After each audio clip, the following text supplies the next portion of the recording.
ស្មោកវាធ្វើឲ្យអារម្មណ៍ល្អវាតែងតែគុំដល់ខ្ញុំក្នុងពេលដែលខ្ញុំខូចចិត្តជីវិត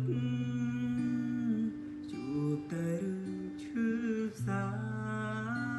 មានស្នេហាល្អដូចគេក្នុងពេលបានត្រឹមតូចចិត្តរាល់ថ្ងៃមានតែផ្សែងនៅក្បែរវាតែងតែមើលថែខ្ញុំឲ្យផុតពីភាពឯកាអូស្